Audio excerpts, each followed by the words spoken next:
Et au Maroc, il y a beaucoup à faire en matière de droits d'auteur. La rémunération des artistes ne suit pas. Résultat, c'est un manque à gagner qui pénalise autant l'artiste que les caisses de l'État. Mais le gouvernement semble vouloir trouver des solutions. Un projet de loi est en cours actuellement. Son objectif, remettre à niveau l'ensemble du système des droits d'auteur. Alors à quoi s'attendre? Quelles limites au système actuel des droits d'auteur? Et quelles solutions? Passage au scan. Je suis Landry Benoît, vous écoutez le Scan, le podcast actu de Tel Quel. Et ce vendredi 13 mai 2022, je vous propose de parler droit d'auteur. Car du changement va sans doute avoir lieu dans les prochaines semaines ou prochains mois. Un projet de loi est en cours d'adoption. Ce projet de loi, c'est le numéro 2519. Il prévoit notamment de modifier la gouvernance et la gestion du Bureau marocain des droits d'auteur. Bonjour Hicham Amkri. Bonjour. Vous êtes le président de l'Association marocaine des métiers de la musique et directeur du théâtre Mohamed V de Casablanca. On va parler de ce projet de loi en cours de modification. Une précision, c'est que ce bureau, pour l'instant, n'est pas régi par une loi, mais par un décret. Et c'est d'ailleurs toute la problématique. Bureau qui avait le jour dans les années 60, en 1965. Concrètement, jusqu'à aujourd'hui, ça veut dire que ce bureau marocain des droits d'auteur et des droits voisins a été géré par un décret et c'est donc une mini-révolution qui est en cours avec ce projet de loi. En fait, c'est pas une révolution, c'est qu'un organe qui fonctionne, il faut qu'on sache c'est quoi la loi qui l'encadre. Et donc cette loi n'existe pas. Je parle de loi, donc il fonctionne grâce à un décret. Même s'il y avait une loi, il aurait fallu l'amender parce qu'il y a eu beaucoup de changements, notamment avec l'ère numérique en termes de diffusion du contenu. Donc là, c'est un projet de loi. Et cette loi est la bienvenue. On espère juste que elle va être qu'elle va aller de pair avec la gestion moderne.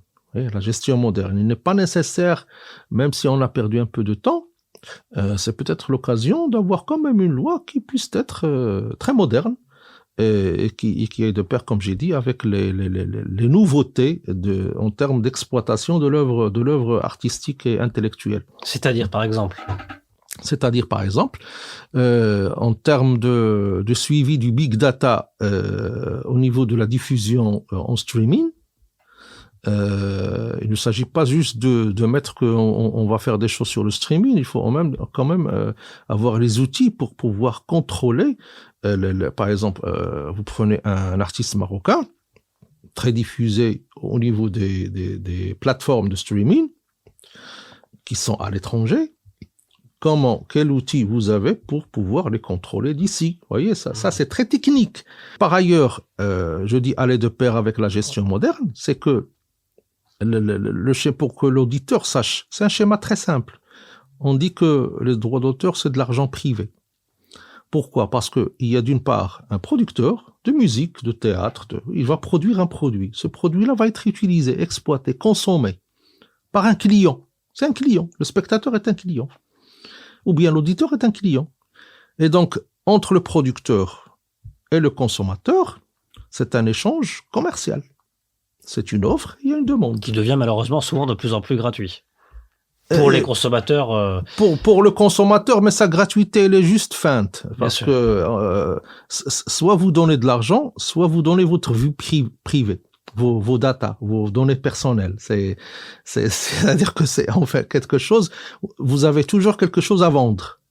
Et vous aurez toujours quelqu'un qui va vous donner quelque chose dont vous avez besoin.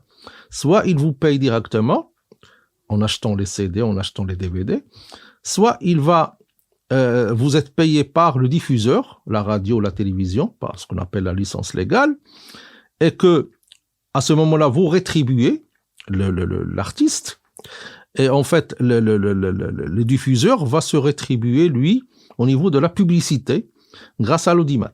C'est-à-dire le nombre de spectateurs ou d'auditeurs qu'il va pouvoir recueillir. Et en fin de compte, lui aussi, il paye grâce à votre présence. Donc, mais c'est toujours des opérations commerciales. Vous voyez que c'est un truc commercial. La question qui se pose, bien sûr, c'est que si c'est du pur commerce, Le commerce, ce n'est pas péjoratif. Hein. Bien sûr. Voilà, si c'est du pur commerce, comment le positionnement de l'administration Est-ce que c'est le bureau en soi qui peut gérer cette partie commerce ou est-ce que c'est une autre instance? Voilà, c'est des questions. C'est des questions. Soit on se positionne, c'est l'artiste lui-même qui gère ça, en se regroupant, soit c'est l'administration qui gère ça au nom des artistes, soit, parce qu'il ne faut pas oublier, tous les textes que nous avons actuellement précisent qu'il y a un monopole. Personne ne peut gérer ses droits. C'est ce qu'on appelle la gestion collective, à part le BMDR. Et donc, il y a un monopole. Donc, les positionnements, c'est soit, comme j'ai dit, l'administration qui gère, soit un groupement d'artistes qui gère, mais on se retrouve toujours avec cette perception que c'est un organe qui monopolise la gestion. Or, ce peut qu'il y ait des troisièmes voies. Il faut réfléchir là-dessus, voir ce qui se passe dans d'autres pays. Mais qu'est-ce qui se passe dans notre pays, par exemple? Dans d'autres pays, je ne vais pas dire la France, parce qu'à chaque fois on dit la France a un modèle, c'est pas l'administration, c'est pas, mais vous avez des organismes de gestion collective par filière. Par exemple, la SACEM s'occupe de la musique, la SACD s'occupe des œuvres dramatiques, mais c'est des sociétés, mais pas privées. En fait, c'est des sociétés au sens français du terme, c'est-à-dire une association. Voilà. Mais qui est reconnue par les instances. Et il y a un contrôle. Ailleurs, il y a des sociétés privées qui investissent dans la gestion collective. C'est-à-dire que